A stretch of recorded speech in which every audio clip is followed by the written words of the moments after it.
Assalamualaikum warahmatullahi wabarakatuh. Apa kabar teman-teman akuntansi? Semoga sehat selalu dan dilancarkan semua aktivitas kita. Ketemu lagi bersama saya Niswatul Iza dalam metodologi pengembangan sistem akuntansi.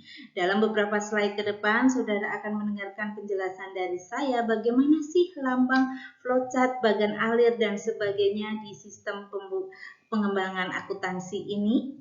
Untuk saudara yang juga mendapatkan tugas pembuatan video beserta flowchartnya, pas sekali di metode pengembangan sistem akuntansi ini ada materi yang akan sangat saudara butuhkan.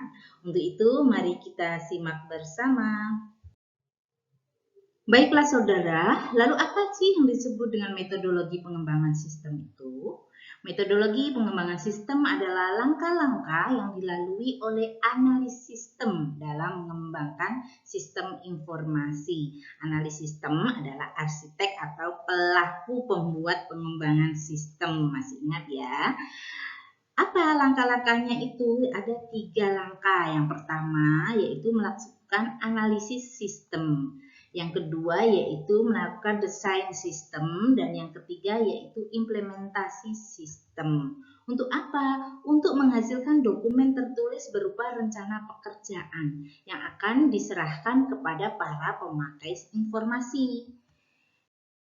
Nah, berikut ini adalah tahap pengembangan sistem yang saya maksud tadi beserta dokumennya. Misalnya pada tahap analisis sistem berarti analis melakukan usulan pelaksanaan analisis sistem dengan membawa dokumen berupa laporan hasil analisis sistem. Sedangkan tahap kedua yaitu desain sistem berarti melakukan usulan desain sistem secara garis besar dengan membawa dokumen berupa laporan final desain sistem secara garis besar maupun secara rinci. Nah, tahap yang ketiga yaitu implementasi sistem. Melakukan apa? Laporan final implementasi sistem. Seperti apa? Nah, ini berikut penjelasannya. Yang pertama, tadi tahapannya adalah melakukan analisis sistem. Apa sih yang dilakukan seorang analis dalam tahapan pertama ini?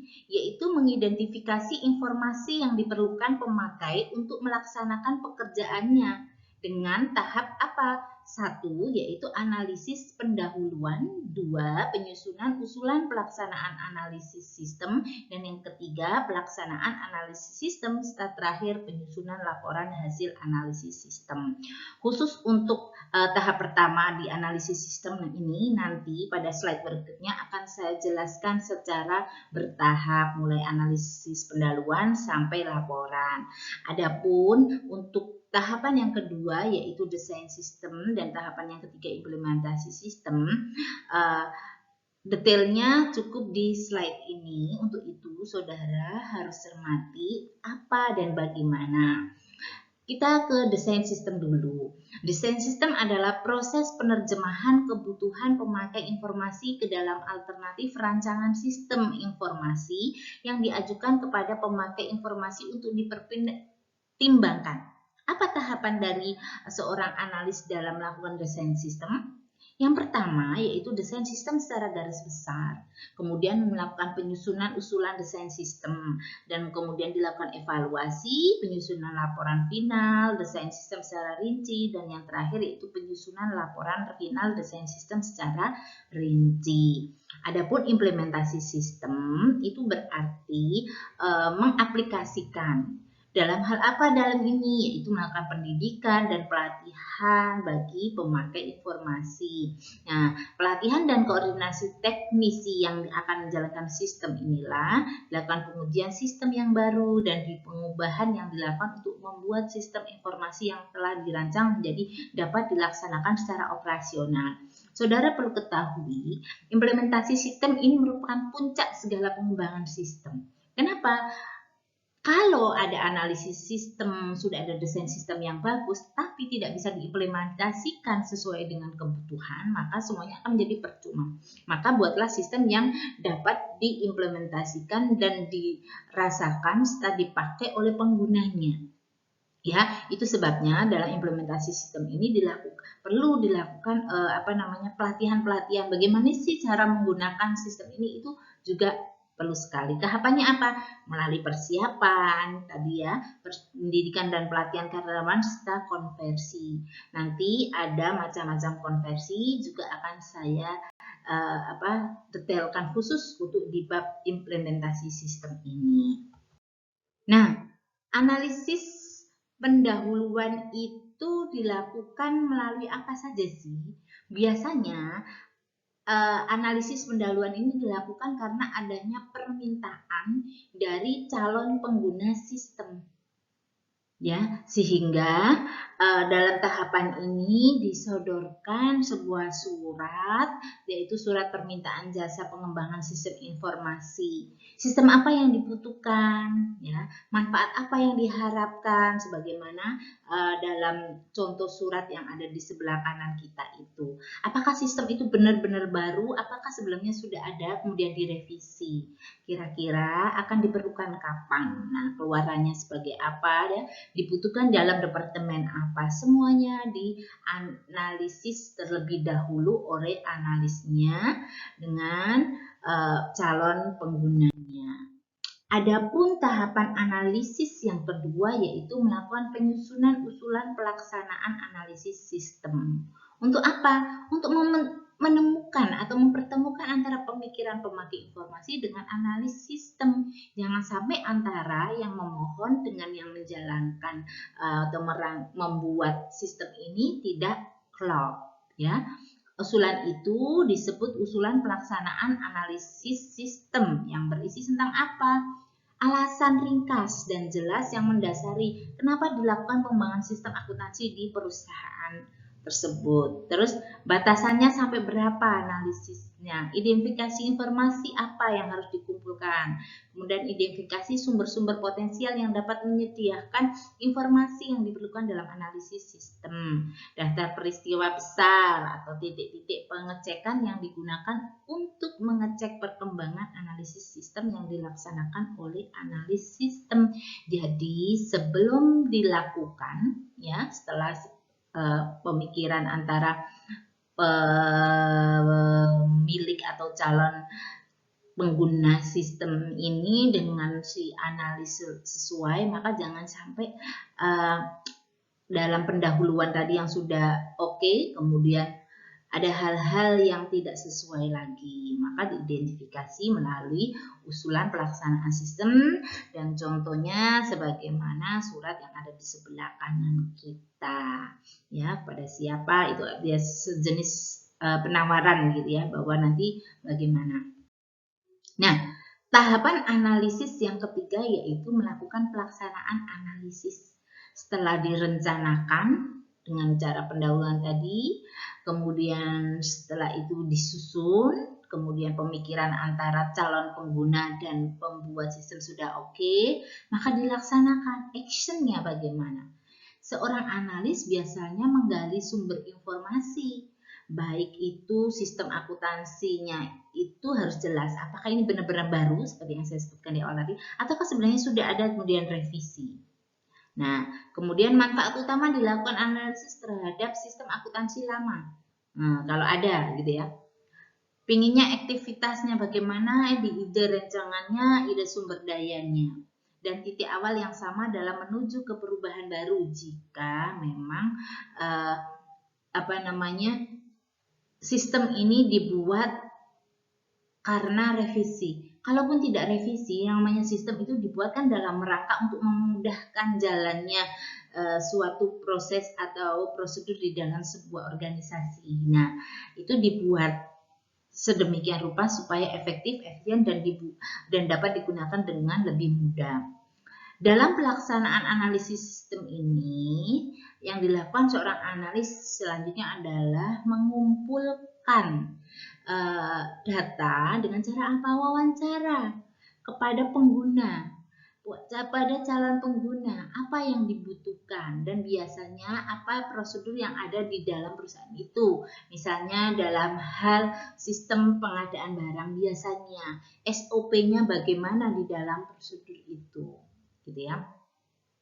Kemudian proses pelaksanaan analisis yang selanjutnya itu menyusun laporan hasil. Endingnya Penyusunan laporan ini disebut laporan hasil analisis sistem. Nah, laporan ini berisi apa? Temuan-temuan yang diperoleh analis sistem dalam analisis sistem. Misalnya, pernyataan kembali alasan yang mendasari dan luas analisis sistem. Daftar masalah. Oh, di sistem yang sebelumnya itu kekurangannya apa? Atau sistem yang selama ini berjalan, ya, itu belum memenuhi syarat gimana? Pernyataan persyaratan informasi asumsi penting, nah, itu akan menjadi kunci pokok ya. Proyeksi sumber daya yang diperlukan beserta biayanya.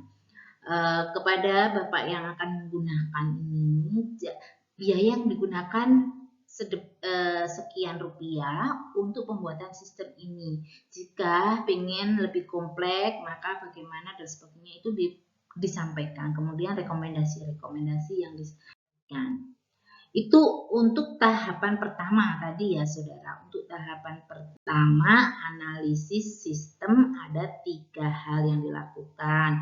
Kalau untuk tahapan 2 dan 3 tadi sudah jelas. Khusus di tahapan pelaporan saya jelaskan untuk konversi sistem, yaitu yang tahap 3. Bahwa di konversi sistem itu ada 4 hal, yaitu konversi langsung, konversi paralel, modular, dan fase in. Apa konversi langsung? Yaitu implementasi sistem baru secara langsung dan menghentikan dengan segera pemakaian sistem yang lama. Jadi laporannya ini menyampaikan bahwa oke, kita pakai konversi langsung atau paralel bersamaan dengan pemakaian sistem yang lama selama jangka waktu tertentu. Misal sistem yang lama masih berjalan tetapi sambil menyiapkan membuat sistem yang baru masih dipakailah sistem yang lama. Bahkan misalnya sudah siap tapi masih ada beberapa yang dipakai, misalnya begitu. Kalau modular bagaimana? Yaitu implementasi sistem baru ke dalam organisasi secara sebagian-sebagian, sedangkan fase in yaitu ada perbedaan sedikit ya dengan modular, yaitu membagi organisasi untuk implementasi sistem baru, sedangkan pada konversi fase-fase yang ini dibagi adalah sistemnya sendiri. Nah, saudara, inilah yang saya maksud dengan simbol-simbol di awal tadi. Simbol untuk membuat bagan alir. Saya ulangi lagi, membuat bagan ya. Bagan ini secara sederhana dipakai para analis sistem dan secara kontinu dipakai saat menggambarkan suatu kondisi tertentu. Misal, saat kondisi proses itu digambarkan dengan balok ini. Proses ini berarti ada pengolahan data. Biasanya di dalam proses ini, dalam gambarannya nanti, gambar balok diikuti dengan angka. Misalnya proses pertama, maka di atas balok itu akan ditulisi angka 1. Kalau nanti ada proses berikutnya, pengolahan data berikutnya, maka akan ada gambar balok lagi dan di atasnya dikasih angka 2, gitu ya saudara. Adapun untuk yang mencerminkan aliran-aliran seperti aliran material yang berlambang seperti panah putih itu, busur putih, kemudian aliran data yang busur hitam. Adapun untuk penghubungnya ada 2, yaitu yang bulat sebagai halaman yang sama dan kotak runcing halaman lain. Selanjutnya, simbol atau bagan alir data yaitu tempat penyimpanan data atau arsip yang dilambangkan dengan balok, kemudian 2 balok tapi yang satunya terbuka. Artinya, tempat penyimpanan data arsip ini akan dikelola lagi. Kemudian ada sumber atau tujuan data yaitu kotak itu dan masukan atau keluaran ditunjukkan oleh garis alir. Oke, 1, 2, 3, 4, 5, 6 ada 6 bagan alir data yang saudara harus gunakan secara kontinu, bahwa setiap melakukan kegiatan yang sama itu, prosedur yang sama, maka gunakanlah bagan alir data sebagaimana lambang ini. Sampai di sini kita paham ya. Kita lanjutkan dengan contoh. Nah, contoh saja ya. Contoh bagan alir data dalam hal penjualan tunai. Saudara, seperti yang saya sebutkan tadi, ketika dalam proses itu dilambangkan dengan balok. Jika prosesnya ada lebih dari satu, maka dikasih angka di atasnya seperti ini ya. Pada gambar yang tengah itu mengelola pesanan, berarti proses mengolah pesanan. Nah, proses mengolah pesanan ini merupakan tahapan pertama, maka dikasih nomor 1. Setelah ada pembeli, kemudian proses alir yang dilambangkan itu artinya kelanjutan. Jadi setelah pembeli dilakukan pesanan, maka dilambangkan dengan gambar panah busur putih ini. Terus diolah pengolah pertamanya pesanan ini, dimasukkan dalam data pesanan. Nah, masukkannya dalam data pesanan ini itu juga kelanjutan, maka alir lagi dan maka di data pesanan ini masuk di dalam pengolahan apa? Itu mengolah data pengiriman. Mengolah data pengiriman kepada siapa? Kepada faktur penjualan dan mengolah pada pengiriman, sehingga ada dua busur ke bawah, yaitu mengolah faktur penjualan dikasih nomor 3 baloknya, kemudian busur keempat mengolah pengiriman dikasih nomor 4. Nah, saudara, lambang-lambang alir ini diikuti dari kiri ke kanan, ya. Kemudian dari bawah ke atas, gitu ya.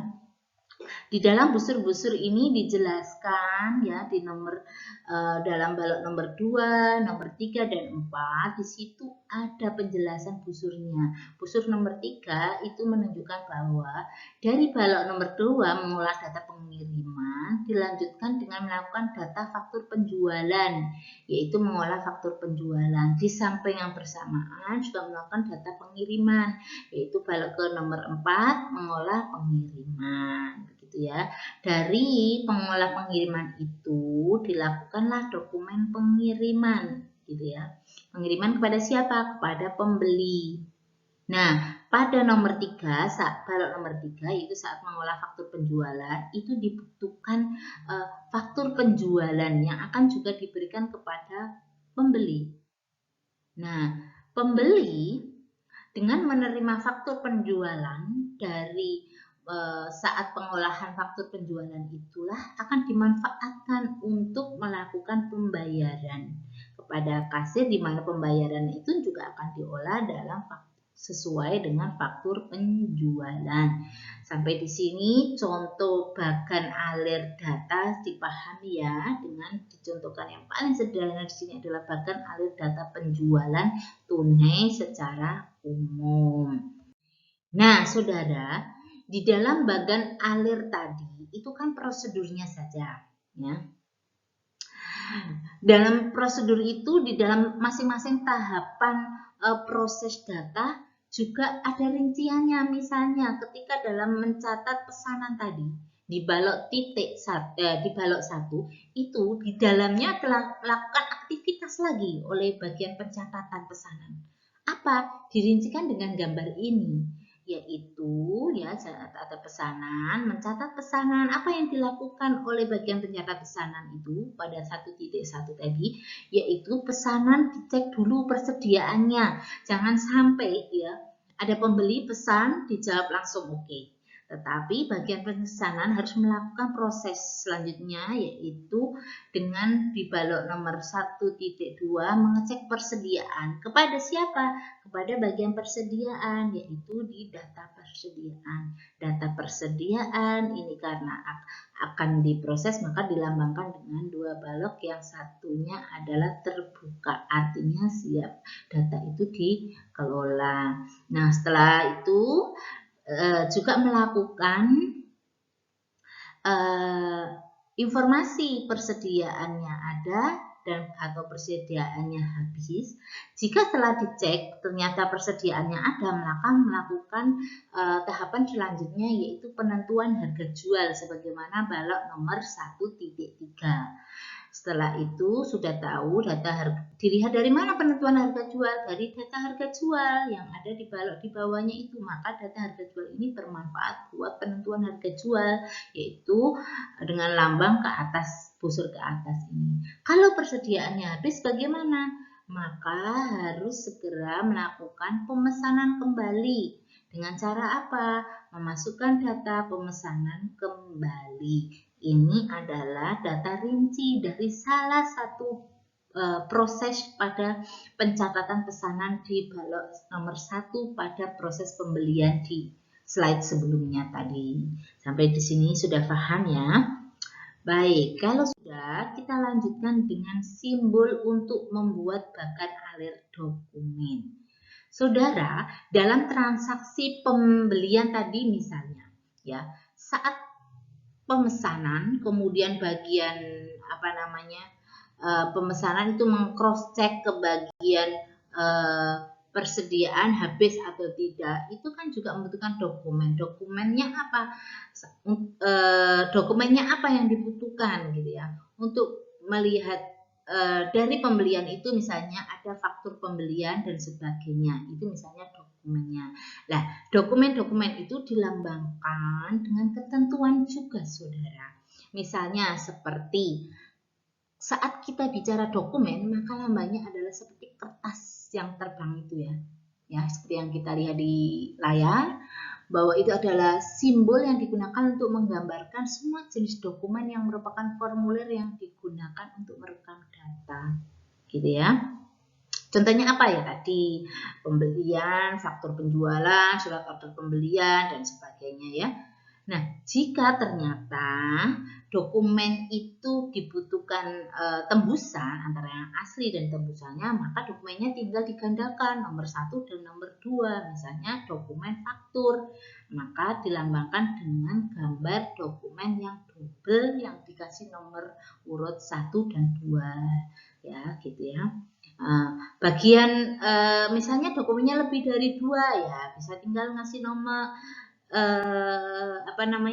tinggal menambahkan aja gitu ya simbol yang digunakan. Misalnya saudara biasanya saat membayar SPP, nah itu kan saudara akan dikasih slip pembayaran SPP yang rangkap 3 gitu ya, yang putih untuk saudara gitu ya, nanti untuk pihak bank misalnya, yang kuning untuk saudara, yang merah untuk lembaga misalnya atau universitas. Nah, itu contoh. Maka itu bisa dilambangkan dengan 3, bahwa dokumen itu tidak satu saja, tetapi ada yang memiliki di pihak-pihak tertentu. Sampai di sini sudah paham? Maka kita lanjutkan dengan lambang selanjutnya untuk dokumen, yaitu dokumen catatan dilambangkan dengan gambar yang nomor 1 seperti di layar ini. Untuk menggambarkan catatan akuntansi yang digunakan seperti direkam sebelumnya, misalnya adalah jurnal, buku pembantu dan buku besar gitu ya. Buku pembantu, misalnya buku pembantu piutang. Ketika saudara akan sebagai seorang analis ya, analis sistem mau menjelaskan kepada manajer misalnya bahwa nanti proses setelah ada piutang, maka saudara harus mencatat nama piutang itu kapan akan ditagih dan sebagainya dalam buku pembantu. Nah, prosedurnya, alurnya saudara lambangkan dengan gambar ini gitu ya. Ada lambang bulat penghubung pada halaman yang sama. Kemudian lambang seperti dokumen tetapi ada garis bawahnya, terus ada lingkaran bulat kecil dan dikasih nomor 1. Itu menunjukkan akhir arus dokumen dan mengarahkan pembaca ke simbol penghubung halaman yang sama yang bernomor seperti yang tercantum di dalam simbol 1 itu. Jadi kalau saudara ini nggak muat dalam satu kertas HVS misalnya ya, maka saudara itu dengan lambang yang terakhir ini seperti dokumen ya, kemudian ada garis ke bawah dan angka bulat 1, maka di halaman berikutnya nanti akan muncul paling atas itu dokumen bulat nomor 1 sebagai kelanjutan dokumen ini. Seperti apa? Seperti ini. Nah, itu yang paling atas ya, nggak kelihatan ya bulatnya. Itu merupakan awal arus dokumen yang berasal dari simbol penghubung yang tadi. Yang dokumen ada garis ke bawah terus ada bulat nomor 1. Nah, diawali dari itu karena halamannya sudah berbeda. Kemudian ada penghubung pada halaman yang berbeda, itu dilambangkan dengan seperti gambar nomor 2 ini. Terus kegiatan manual. Seperti apa? Simbol ini digunakan untuk menggambarkan kegiatan manual seperti menerima order dari pemberi, mengisi formulir, membandingkan dan memeriksa berbagai jenis kegiatan klerikal yang lain. Kegiatan klerikal itu apa? Seperti memberikan tanggal, cek dan recheck hal-hal seperti angka dan urutan yang lainnya ya. Keterangan komentar itu gambar balok yang terbuka mengarah ke kiri. Saudara, ada gambar arsip sementara, seperti itu dilambangkan dengan segitiga yang terbalik. Nah, sehingga arsip sementara ini biasanya diikuti dengan angka A untuk menunjukkan menurutkan abjad, N menurut nomor urut, dan T kronologis menurut tanggal. Nah, ini sekarang ada gambar segitiga. Simbol ini digunakan untuk menggambarkan arsip permanen yang merupakan tempat penyimpanan dokumen yang tidak akan diproses lagi. Nah, ingat tidak akan diproses lagi. Jika tadi segitiga kebalik itu hanya sementara, maka yang segitiga adalah arsip permanen. Kemudian ada gambar yang kedua seperti balok kotak persis adalah online computer process, menggambarkan pengolahan data dengan komputer secara online gitu ya. Kemudian ada keying, simbol ini menggambarkan pemasukan data ke dalam komputer melalui online terminal. Ada gambar pita magnetik saudara, ini biasanya menggambarkan arsip komputer yang berbentuk pita magnetik gitu ya. Kemudian online storage, simbol ini menggambarkan arsip komputer yang berbentuk online juga. Keputusan itu digambarkan dengan lambang segi 4 ya itu. Dimana ada jika iya maka panahnya ke kanan, jika tidak ke bawah, menggambarkan keputusan apa yang mau diambil gitu ya. Terus apa kelanjutan ketika iya gitu ya, misalnya ini ada garis alir saudara, ada banyak garis-garis ya saudara, ada bulat yang seperti kapsul itu merupakan lambang terminal, artinya simbol itu menggambarkan awal dan akhir suatu sistem akuntansi. Sudah ending, sudah selesai di situ ya. Gambar garis tegak hitam merupakan masuk ke sistem atau keluar sistem gitu ya. Langsung saja kita praktekkan dalam contoh supaya tidak bingung ya. Contoh bagan alir dokumen sistem permintaan dan pengeluaran barang di gudang misalnya. Pada unit organisasi pemakai ya, kita tunjukkan ada gambar seperti kapsul seperti yang saya maksudkan tadi, berarti memulai. Atau pada bagian akuntansi paling bawah sendiri ada gambar seperti kapsul juga, berarti selesai ya. Berarti apa yang saya sampaikan di awal tadi, gambar kapsul ini mulai dan mengakhiri sebuah proses ya. Oke, untuk unit organisasi pemakai itu dimulai dengan mengisi bukti permintaan dan pengeluaran barang di gudang BPPBG, mengisi BPPBG, permintaan dan pengeluaran barang di gudang. Ada garis tegak ke bawah berarti ada proses selanjutnya yaitu minta otorisasi. Ini berarti teknis ya. Minta otorisasi ikuti dengan bukti apa? Berarti ada BPPBG yang rangkap 3. Nanti bisa jadi digunakan untuk bagian organisasi pemakai permintaan tadi, bagian gudang, dan yang terakhir mungkin bagian akuntansi misalnya untuk pencatatan. Kemudian diakhiri dengan gambar bulat 01, itu artinya harus lanjut lagi, harus lanjut ke halaman berikutnya atau ke bagian berikutnya. Kelanjutan dari BPPBG yang rangkap 3 ini kepada siapa? Yaitu kepada bagian gudang yang ada di sebelah kanannya. bulat nomor 1. Nah, bulat nomor 1 bagian gudang menerima BPP BG yang rangkap 3 tadi. Untuk diapa? Untuk diisi berapa jumlahnya yang atau diberikan jumlah yang dibutuhkan oleh bagian unit organisasi tadi. Ya, sama ya. Kalau bagian organisasi melakukan permintaan dilambangkan dengan gambar yang ini, teknis ya, mengisi maka bagian gudang mengisi kuantitas. Kemudian BPP-GG yang rangkap 3 tadi dilihat di bagian dokumen bersama dengan penyerahan bagian ini ada nggak? Kalau ada maka ditulislah di kartu gudang ya. Nomor 2 dan nomor 3 ditulis di kartu gudang dan akhirnya dicatat dilambangkan dengan gambar N. Kalau sudah, maka BPP-BG 1 dan 2 ini ya, lampiran BPP-GG dokumen 1 dan 2 ini. Nah, untuk yang dokumen 2 dan 3 kembali lagi pada unit organisasi, khususnya yang nomor 2 untuk unit organisasi. Dikembalikan ke unit organisasi, sedangkan untuk yang nomor 1 paling atas sendiri nanti akan diberikan kepada bagian akuntansi. Ya, kita lihat di bagian akuntansi ada nomor 0 bulat 2 itu berarti kelanjutan dari BPP BG 0 bulat 2 dari bagian gudang yang ada sebelah kiri kita ya itu tinggal menerima satu BPPG-nya yang lampiran pertama. Untuk dilakukan apa? Pengisian harga pokok satuan, kemudian menghitung dan mengisi total harga. Nah, BPP BG 1 ini kemudian akan dilakukan penjurnalan oleh pihak akuntansi dan kemudian berpengaruh pada pengurangan pada kartu stok persediaan ya. Dari situ maka BPP BG 1 ini juga bermanfaat untuk kartu biaya. Berapa yang sudah dikeluarkan ya.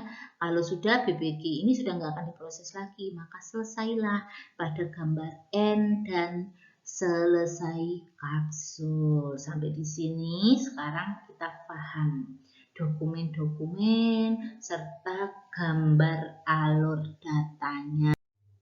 Baiklah saudara, demikian yang bisa saya sampaikan, semoga bermanfaat. Raihlah cita-cita saudara menjadi seorang sarjana terbaik buat diri saudara dan keluarga. Berkah selalu dan ingat semangat selalu belajar. Sampai jumpa pada pertemuan berikutnya. Assalamualaikum warahmatullahi wabarakatuh. Dah.